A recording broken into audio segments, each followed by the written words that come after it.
I think many parents would agree that summer vacations with infants or young children can feel more like trips rather than vacations because young children still need round the clock care and they have the ability to derail any plans very quickly. I often share how I hit rock bottom on a trip that we were on before we had Addison sleeping well, and it was the worst. In today's episode, I want to help you navigate the sleep aspect of your summer trips so that all the other pieces can flow more smoothly.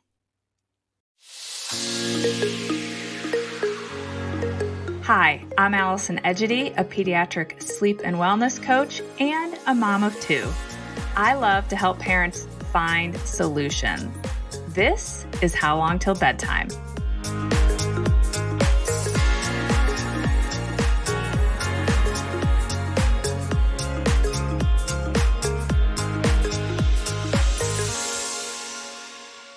Yesterday, I was coaching in my monthly membership community, and one of the moms was looking for some advice on travel because she's already had a few not so great trips with her toddler. I truly believe that nothing can derail a trip faster than an overtired child or baby. I also believe that having a good plan around how you're going to handle your child's sleep can be the cornerstone for an enjoyable trip or vacation. So let's talk about the summer's travel. First, let's dive into the travel day. If you're traveling by car, the best thing you can do is work to ensure that your child takes their naps during their typical nap windows. It can be tempting to just let your little ones sleep whenever they want in hopes of getting as much quiet time during that drive as possible. But the potential problem with that approach is that you arrive at your destination and your child is already off of their sleep schedule. Now, if you have a child who is prone to falling asleep in the car, I really find that the easiest way to keep the naps on schedule is to have a parent, assuming that you have two of you in the car, sit in the back and engage with the baby or child until you're within about 15 minutes of their typical nap start time.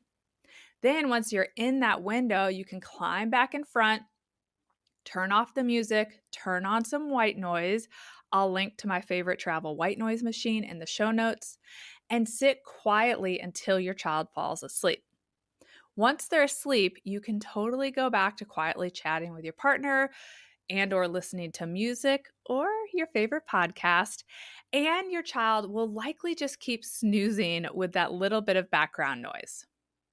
If your child really likes to sleep in the car, you may find that you need to wake them up from that nap to protect their next nap start window and or to protect their bedtime. It's fine to let them sleep a little bit longer than usual because car sleep isn't as restorative as flat, motionless sleep, but I don't want them to sleep too much outside of their typical nap window because it could affect everything else going forward that day. So once they're up or they've been up for a while, if you're on a longer car ride, you may once again need to entertain them in some way. Either get back in the back, if that's an option, to entertain them, or have an older child entertain them all the way up until they hit their next nap window. Now, let's talk about flying, which is a little bit more of a wild card.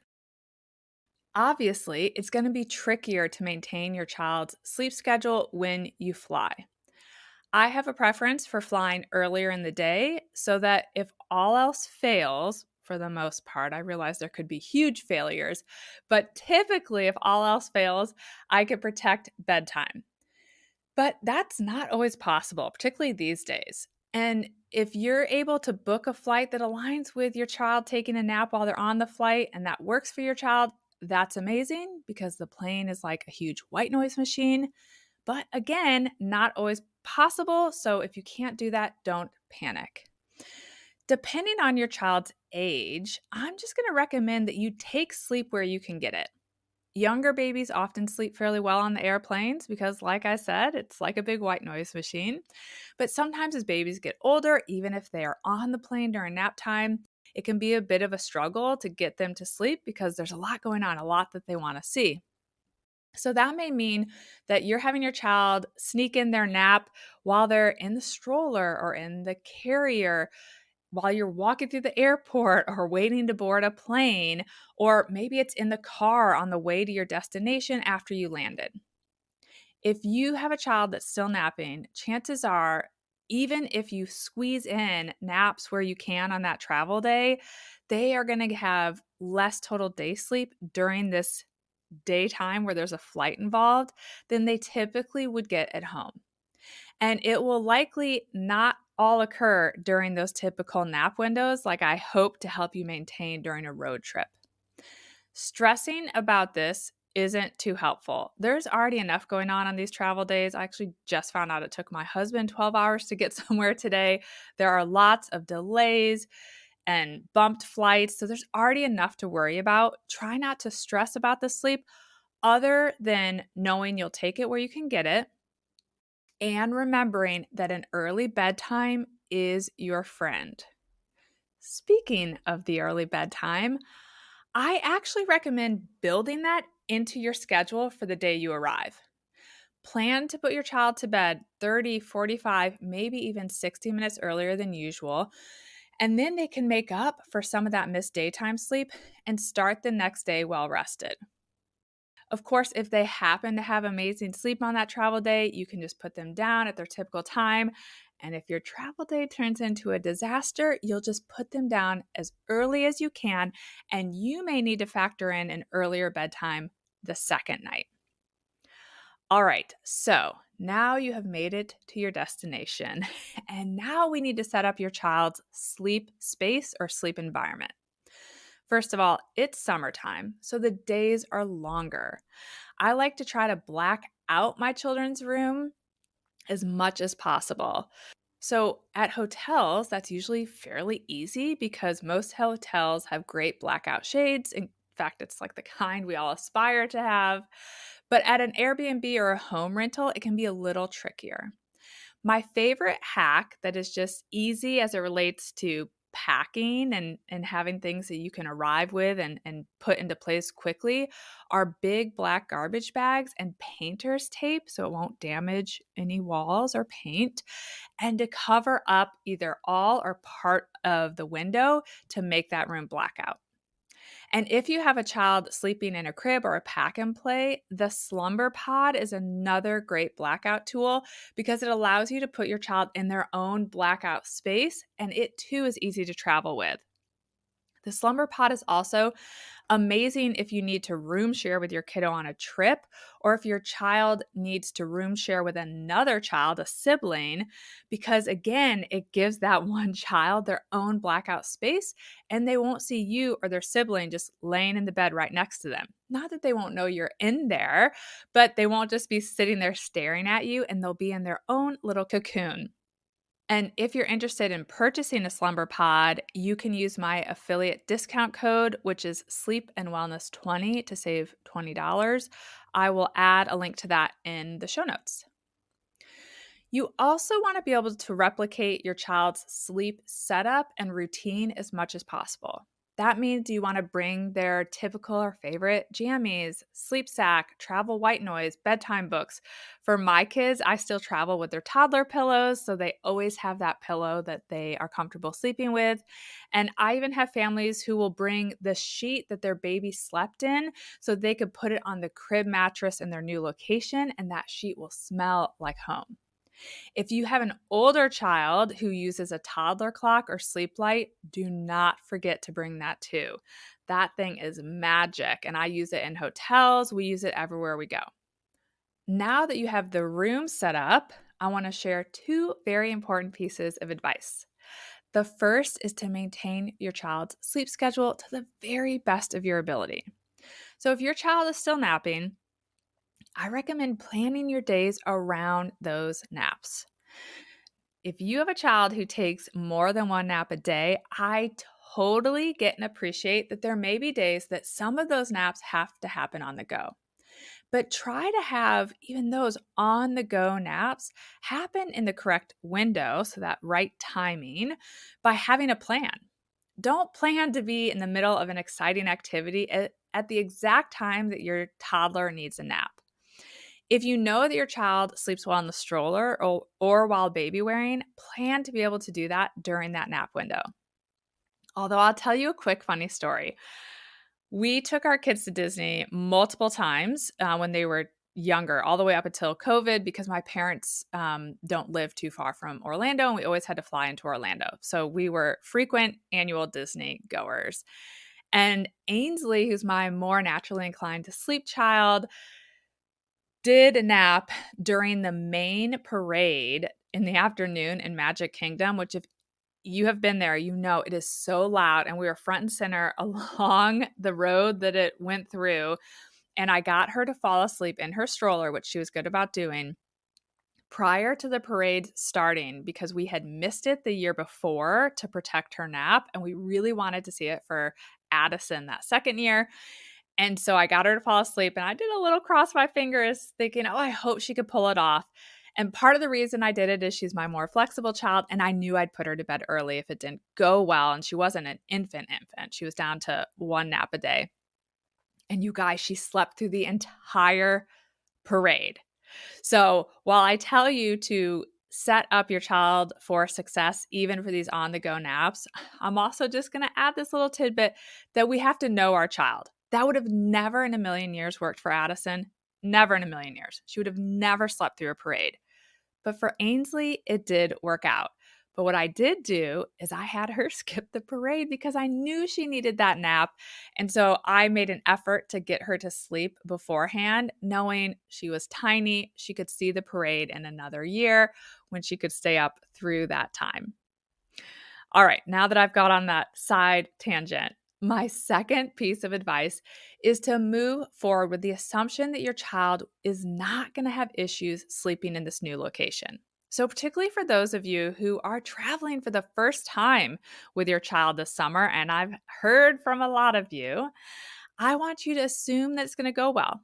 That doesn't mean it's going to, but we're going to assume that it will, because sometimes our kids surprise us. So put your child to bed or down for their naps at their typical time, do their typical routine, whether it be for bedtime or for nap, and just put them down like you typically would. Assume that it's just going to be just like it would at home.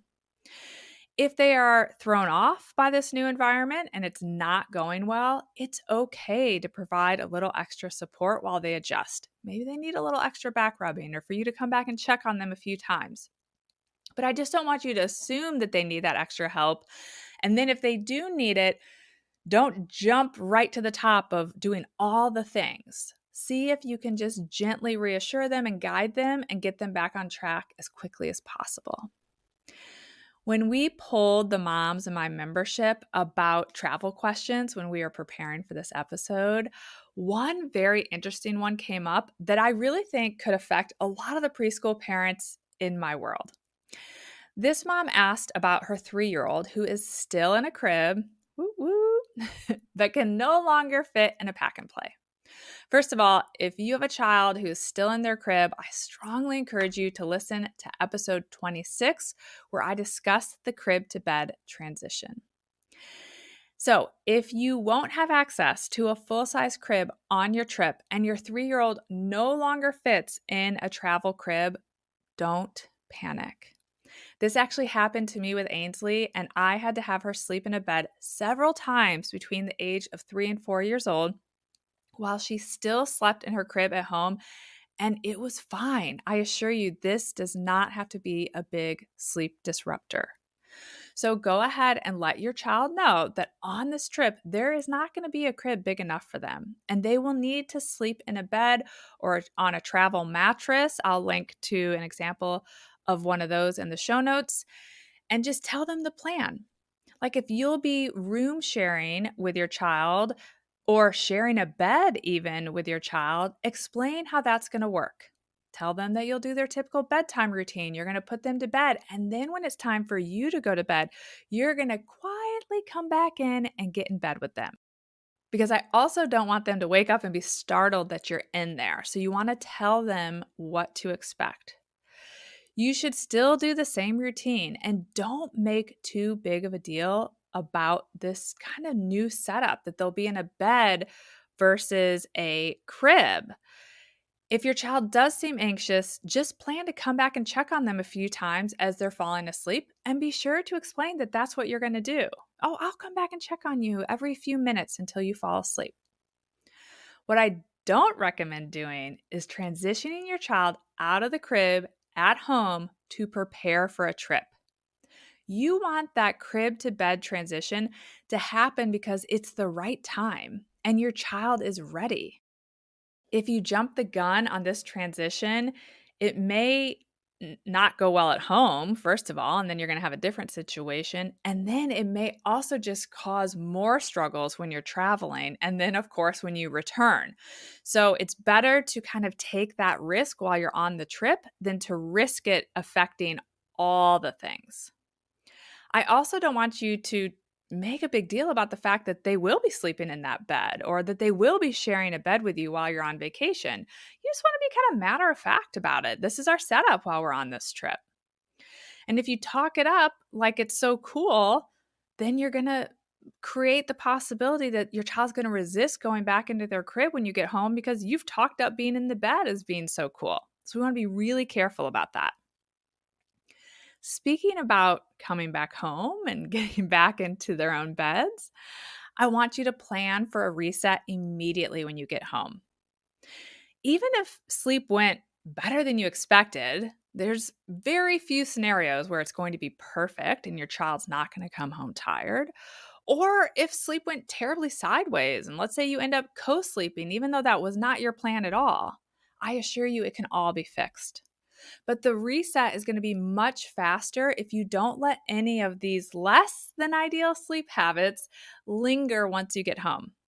Go right back to your typical sleep schedule, to your typical bedtime and nap routines, and to your typical nighttime expectations. If you previously had to do some sleep training with your child and the method worked well, you may need to use it for a few days to help your child reset.